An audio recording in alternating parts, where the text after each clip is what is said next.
I like drawing pigeons. Hey, recently I made Pigeon Pete from the IDW TMNT comics, and this was my first time using polymer clay. So I had this clay, it was Sculpey, it was about 5 years old, so I got started the night before off camera because I didn't know if it was even going to be good. And I'm doing the feet and the hands because I made them, but then they were too big, so I made smaller ones, and I started the wings. Now I'm adding all the feathers and stuff, and it was my first time, so I did a lot like I would use like epoxy sculpt or epoxy clay, and that's just in stages, and it worked for some, but then I wasn't using, like, there's glue that you can use that kind of sticks the clay together. I wasn't using that, so it wasn't sticking together like fresh to old super great, but I learned from it, and I only did this guy. Well, I've wanted to do Pigeon Pete for a long time, and I'm just going through a little bit of everything on film here, but it's not so much that I put some eye holes, but because a little while back somebody had suggested that I do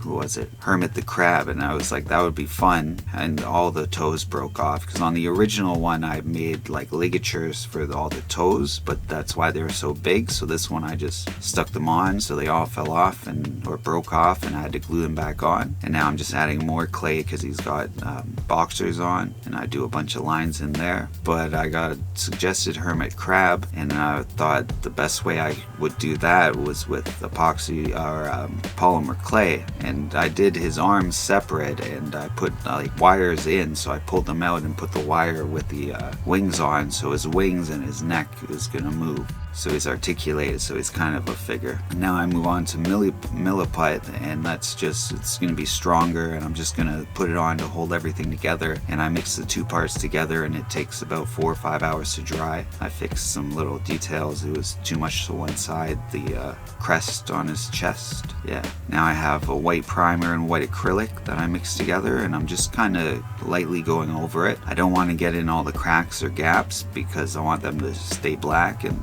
it'll make everything pop out more when I go over it with the color. But yeah, I wanted to do Hermit Crab with polymer clay, but then I thought, well, that's going to be tough. I should start with something easier. So I'm like, Pigeon Pete, he looks like he'd be pretty simple, and so I started with him, and I learned a lot doing it. And now I used a darker gray, and then in the front areas and some other spots I use a lighter gray, and that's him. He keeps saying, "Hi, I'm Pete," in like all the reference pictures I saw. Sometimes it's on the same page, he says it 3 times to the same person, and maybe it's like a group thing, but that's him with the Mighty Mutanimals. He was like created or mutated by Old Hob to be his personal chef. Pretty sure that's what happened. That's how he was a pigeon who, I guess, had an affinity for food, so he made him his chef. But for the green, I mixed a metallic green and a turquoise and then a bright green to get the color around his neck, which is a little more bluish or cyan, but I ended up with a greener color because maybe I was, yeah, I don't know.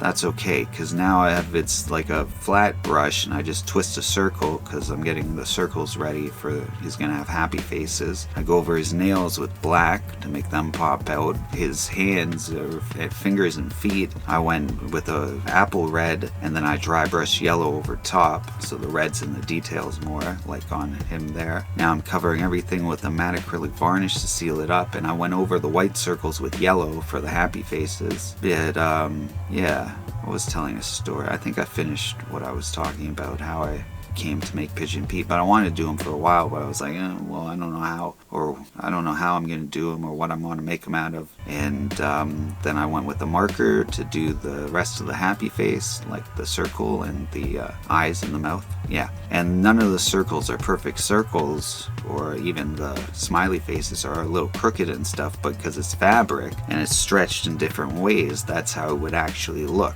if you were wearing them, you know? Yeah, it's perfect. Anyway, thanks a lot for watching, and until next time, remember, always keep your head up. Peace.